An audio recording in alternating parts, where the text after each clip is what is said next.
اللهم صل على محمد وعلى آل محمد كما صليت على إبراهيم وعلى آل إبراهيم إنك حميد مجيد.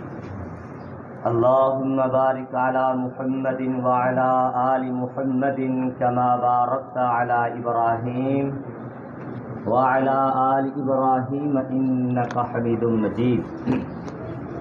أما بعد فأعوذ بالله السميع العليم من الشيطان الرجيم من حمزه ونفخه ونفسه. بسم الله الرحمن الرحيم. تیسرا پارہ سورۃ آل عمران اور آیت کا نمبر 13.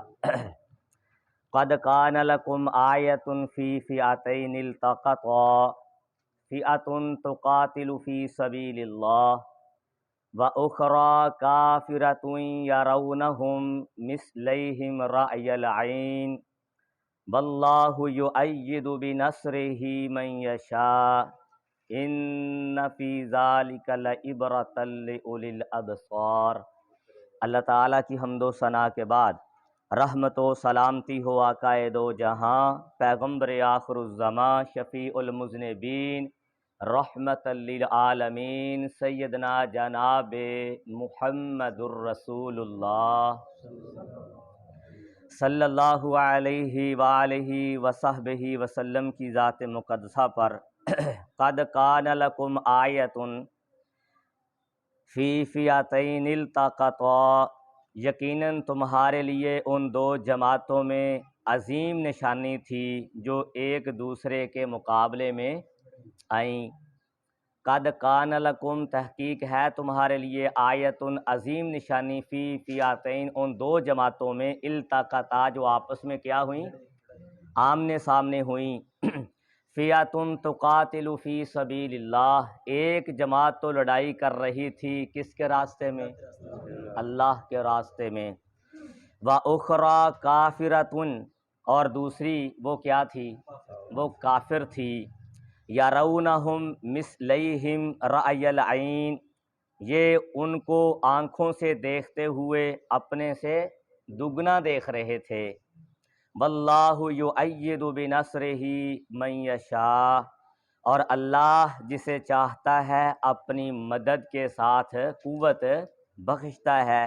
واللہ یؤید، اور اللہ تعالیٰ تائید کرتا ہے، مدد کرتا ہے، بنصرہ اپنی مدد کے ساتھ، من یشاء جس کے لیے وہ چاہتا ہے. ان فی ذالک لعبرہ، بے شک اس میں بہت بڑی کیا ہے؟ نشانی ہے، عبرت ہے، لأولی الابصار، کن کے لیے؟ ہاں جی، دیکھنے والوں کے لیے، آنکھوں والوں کے لیے. تو اس کے اندر اللہ تعالیٰ نے غزوہ بدر کا ذکر کیا ہے جو حق و باطل کے درمیان پہلا معرکہ تھا.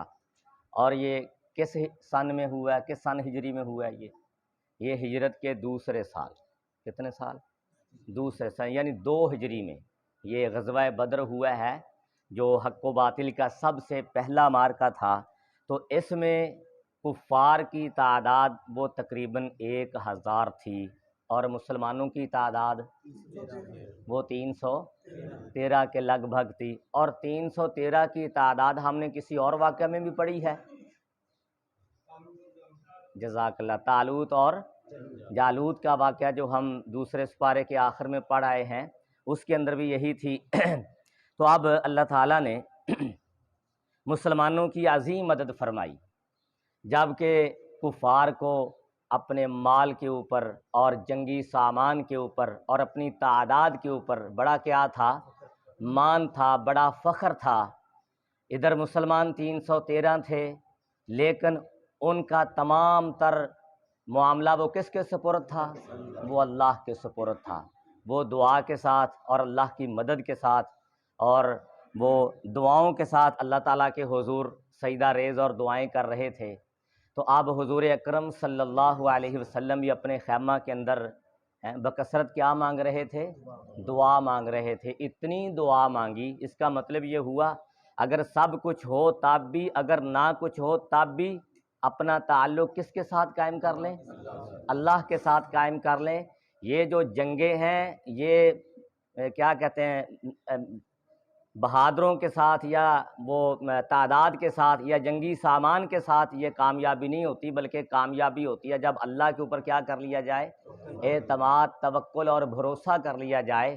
تو ادھر وہ شباب کباب میں اور بڑے فخر اور ناز میں وہ ڈوبے ہوئے تھے، اور مسلمانوں نے اپنا تعلق اللہ کے ساتھ قائم کر کے اور کیا کر رہے تھے، دعا۔ پیارے آقا علیہ الصلوۃ والسلام نے اتنی عظیم دعا مانگی اور اتنی لمبی دعا مانگی، حتیٰ کہ سیدنا حضرت ابوبکر صدیق رضی اللہ تعالی عنہ نے کہا کہ اے پیارے حضور، آپ دعا کو کیا کریں، ختم کر دیں، آپ نے اتنی دعا مانگی ہے کہ انشاءاللہ امید ہے یہ اللہ کی بارگاہ میں کیا ہو گئی ہے، یہ قبول ہو گئی ہے۔ جب آپ وہ اپنے خیمہ سے باہر نکلے تو آپ کے چہرے کے اوپر سکونت اور اطمینان ہے، اور بڑا خوش آپ کا چہرہ نظر آ رہا تھا۔ تو اس کا مطلب یہ ہوا کہ اللہ نے آپ کی دعا کو کیا کر لیا، قبول کر لیا۔ اور یہی ہم نے پیچھے پڑھا ہے کہ ربنا افرغ علینا صبرا وثبت اقدامنا وانصرنا علی القوم الکافرین، یہ دعائیں ہوتی ہیں۔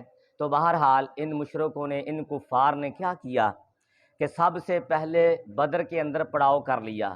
کس جگہ کے اوپر؟ جو جگہ کیا تھی، پتھریلی تھی، جبکہ بدر کا جو میدان ہے وہ اکثر ریت کے اوپر کیا ہے، وہ مشتمل ہے، ریتلا علاقہ ہے۔ لیکن اللہ تعالیٰ نے ان کے یہ تمام ارادے اور ہتھ کنڈے اور پروپگنڈے اس طرح برباد کر دیے کہ اللہ نے ہوا کو کیا کر دیا، چلا دیا۔ اب ہوا اتنی تیز چلی، ریت اڑ اڑ کر ان کے اوپر پڑی اور ان کا برا حال کر دیا۔ اللہ کے اتنے لشکر ہیں، کوئی اللہ کے لشکروں کو جان سکتا نہیں۔ تو پھر دوسرے نمبر پہ کیا ہو گئی، بارش ہو گئی۔ جب بارش ہوئی تو وہ جو پتھریلی جگہ تھی، سخت جگہ تھی، وہاں پہ پھسلن ہو گئی، تو جو ریت والی جگہ تھی وہ کیا ہو گئی، وہ پختہ ہو گئی۔ ان کے قدموں کو اللہ نے لڑکھڑا دیا اور مسلمانوں کے قدموں کو اللہ نے کیا کہتے ہیں جما دیا۔ تو ایسے ہی اللہ تعالیٰ نے پھر ان کے دلوں کے اندر سکون، اطمینان، یہ تیسرے نمبر پہ مدد فرمائی کہ ان کے دلوں میں کیا تھا، اطمینان تھا، سکون تھا، حوصلہ اور جذبہ تھا۔ اگر کچھ بھی نہیں ہے تو ہمارے ساتھ کون ہے، اللہ۔ یہ تیسری اللہ نے مدد کی۔ اور چوتھی اللہ نے مدد یہ کر دی کہ آسمان سے فرشتوں کو کیا کر دیا، نازل کر دیا۔ یہ ہے اللہ کی مدد۔ جب اس طرح اللہ کی مدد آ جائے تو پھر انشاءاللہ فتح اور کامیابی یہ اہل ایمان کا کیا بن جاتی ہے، مقدر بن جاتی ہے۔ جس طرح وہ علامہ احسان الہی ظہیر شہید رحمۃ اللہ علیہ وہ آخری شعر پڑھ رہے تھے، تو کون سا شعر انہوں نے پڑھا تھا؟ کافر ہے تو شمشیر پہ کرتا ہے بھروسہ، مومن ہے تو بے تیغ بھی لڑتا ہے سپاہی۔ انشاءاللہ تعالی بقیہ بات اس کے اوپر کل والے درس میں ہوگی انشاءاللہ۔ یہ 20 منٹ کے بعد نماز فجر اذان کے بعد جب کیا کہتے ہیں روزہ ختم ہوتا ہے، بند ہوتا ہے، 20 منٹ کے بعد نماز فجر ادا ہوگی، اور انشاءاللہ تعالی پھر اس کے فوری بعد یہ ترجمے والی کلاس انشاءاللہ شروع ہو جایا کرے گی۔ انتظار نہیں کرنا پڑے گا، آج پہلا دن تھا، ہمارے ادھر بھی 20 منٹ کا فرق ہے، ادھر بھی 20 منٹ کا فرق ہے۔ میں آپ تمام بھائیوں سے گزارش کروں گا دل جمی کے ساتھ، پیار کے ساتھ، محبت کے ساتھ اس کلاس میں روزانہ کی بنیاد پہ حاضر ہوں۔ یہ رمضان المبارک کا پیارا اور مقدس مہینہ ہے۔ آپ بھی اور میں بھی کوشش کروں کہ اللہ تعالیٰ رمضان المبارک کے تقاضوں کے ساتھ اللہ ہمیں یہ مہینہ گزارنے کی توفیق عطا فرما دے۔ اور یقیناً یہ بڑی سعادت کی بات ہے، یہ بڑی خوش قسمتی کی بات ہے کہ اللہ نے ہمیں دوبارہ رمضان المبارک کا مہینہ کیا کیا ہے، نصیب کیا ہے۔ اس میں میں نے اور آپ نے صرف ایک گناہ سے بچنا ہے۔ کتنے گناہوں سے؟ ایک گناہ سے۔ اور یقیناً اگر اس گناہ سے بچ جائیں گے تو انشاءاللہ تمام گناہوں سے ہم کیا ہو جائیں گے، بچ جائیں گے۔ وہ کون سا گناہ ہے؟ پیارے آقا علیہ الصلوۃ والسلام نے فرمایا من لم یدع قول الزور والعمل به فلیس للہ حاجہ ان یدع طعامہ وشرابہ۔ اس طرح سمجھے جو بندہ جھوٹ اور جھوٹ والے معاملے کے اوپر عمل نہیں کرنا چھوڑتا، یعنی جھوٹ بولنا نہیں چھوڑتا، فلیس للہ حاجہ، اللہ تعالیٰ کو ایسے بندے کے روزے کی کوئی حاجت نہیں ہے، کوئی ضرورت نہیں ہے۔ ان یدع طعامہ و شرابہ، یہ کہ اپنا کھانا پینا کیا کرے، بند کر دے، روزہ رکھے، اس کی کوئی ضرورت نہیں ہے۔ اگر جھوٹ بولنا ہے تو پھر صبح سے لے کر شام تک منہ کو تالا لگانے کی ضرورت ہے۔ تالے سے مراد ہے کھانا پینا چھوڑ دینا، اس کی ضرورت نہیں ہے۔ منہ کو تالا لگا لیں، اپنی زبان کو تالا لگا لیں، تو کس گناہ سے لگا لیں؟ جھوٹ سے لگا لیں۔ اور یہ جھوٹ اتنا بڑا روزے کی حالت میں گناہ بن جاتا ہے کہ روزے کا سارا اجر اور ثواب ہی یہ کیا کر دیتا ہے، ضائع کر دیتا ہے۔ میں اللہ سے دعا کروں گا اللہ سبحانہ و تعالی ہمیں صحیح بات سن کر عمل کی توفیق دے دے، اللہ ہمیں دن کا روزہ اور رات کا قیام کرنے کی توفیق دے دے۔ جتنے ہمارے بیمار ہیں اللہ تعالیٰ سب کو صحت کاملہ عاجلہ عطا فرما دے۔ جتنے ہمارے مسلمان بھائی اس دنیا سے جا چکے ہیں اللہ تعالیٰ تمام کی قبروں کو جنت کے باغیچوں میں سے باغیچے بنا دے، اللہ زندہ رکھے اسلام کے اوپر، اللہ ہم سب کا خاتمہ بالایمان فرما دے۔ وآخر دعوانا ان الحمد للہ رب العالمین۔